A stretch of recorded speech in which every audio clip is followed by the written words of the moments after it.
Salam Just Talk. Oke, kembali lagi bersama gue Catur. Kali ini gue akan bahas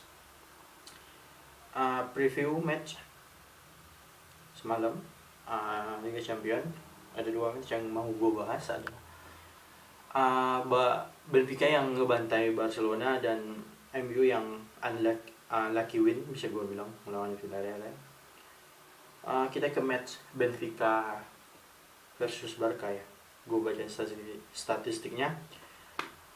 Benfica 12 shoot, Barca 8, 6 shoot on target, Barca 1, position ball 40%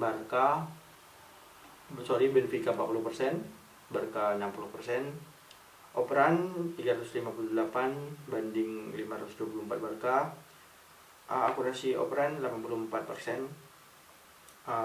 Barca 85%. Ini merupakan kekalahan kedua Barca di match Liga Champions ya. Dari dua match Barca sama-sama kebobolan 6 di masing-masing match 3, dan cuma shot on target itu cuma 1 ya. Gua gak ngerti apa yang terjadi sama Barca di Liga Champions maupun di La Liga ya. Yang mana sebelumnya di match lawan Levante bermain, gue bisa bilang sangat bagus. Tapi itu karena dilatih sama asisten dari Koeman ya, nggak sama Koeman. Kalau dilatih sama Koeman saat itu, gue bisa bilang mungkin Barca akan imbang. Dan nyatanya di match lawan Benfica yang notabene-nya kekuatan dari squad dan pemain itu jauh di bawah Barca, gue bisa bilang gitu. Walaupun mereka adalah juara Liga Portugal.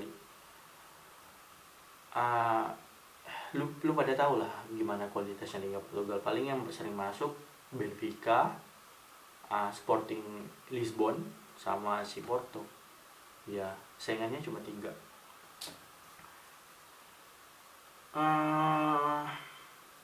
Gue gak ngerti apa yang dimainin sama Koeman semalam, taktik apa. Pique ditarik di menit ke-13 kalau gak salah gue. Apa karena cedera atau karena merubah taktik setelah dijebol sama si Darwin Núñez di menit awal, yang membuat shock dari tim Barca ya. Permainan mulai ngelantur sana sini, bapuk bener gue bilang. Si Roberto nggak perform lagi. Gue nggak tahu apa dia mesti dipertahankan atau dijual sih. Menurut gue sih dijual aja ya, karena Barca masih butuh finansial buat kedepannya. Buat Benfica gue salut, mainnya bagus banget. Joao Mario, Darwin Núñez juga oke. Si Rafa Silva, apalagi si 3 center back-nya, Vertonghen, Otamendi bagus banget, apalagi si Verissimo ya, tampil bagus banget gue bisa bilang. Gue cuma ngelihat Barca semalam itu cuma latihan passing gue doang ya, menurut gue. Passing sana sini, tapi nggak create chance gitu. Mereka kalau udah masuk ke kotak 12 pas itu sudah bingung. Gue nggak ngerti apa yang terjadi sama mereka ya. Bapuknya minta ampun. Ditambah pas Eric Garcia di kartu merah, itu makin tambah aja permainan mereka. Gue gak ngerti kenapa gak masang si Ansu Fati dari awal, masang Depay jadi striker, masang Yusuf Demir di kanan. Kenapa mesti masang Luuk de Jong lagi gitu? Apa lu masih perlu pembuktian dari Luuk de Jong? Minimnya shot on target, walaupun dia nyekor lawan Levante ya, tapi kita nggak bisa mengukur pemain dari 1 gol doang sih menurut gue. Gue bisa bilang si Luuk de Jong akan nambah Lord di Barca, yang mana kita udah punya Braithwaite. Sekarang ditambah lagi sama Luuk de Jong ya. Gue sebenarnya speechless, nggak bisa ngomong apa-apa terkait Barca karena jelek banget mainnya semalam. gue nggak tahu kedepannya lawan Dinamo Kiev nanti. Dan next match sebenarnya ngelawan ATM, gue bisa bilang kayaknya akan dibantai sama ATM ya, walaupun ATM sedang inkonsisten, susah menang. Gue kira kayaknya dibantai sih kayaknya. Oke, kita ke match selanjutnya, ada MU ngelawan Villarreal ya. Gue bacain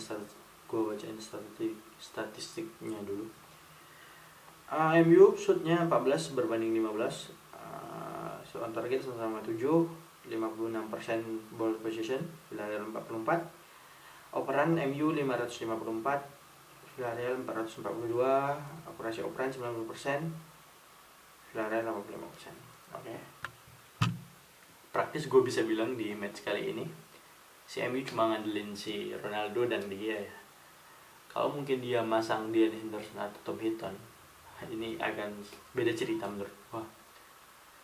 Karena praktis di situ Dalot asli diobok-obok sama si Danjuma. Kalau lo lihat dari sisi kiri itu selalu keropos dan selalu diobok-obok si Dalot sama si Danjuma. Ada beberapa kali shoot dan crossing dari Danjuma yang untungnya di bawah Mistar dipasang De Gea ya. Gue selalu bangga sama De Gea, jadi mungkin bisa dibilang man of the match.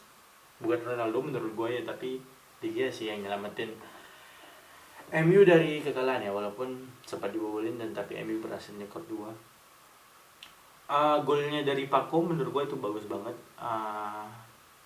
Overlapping dari Alberto Moreno kalau nggak salah, pada Juma itu nusuk ke dalam dari sisi kiri.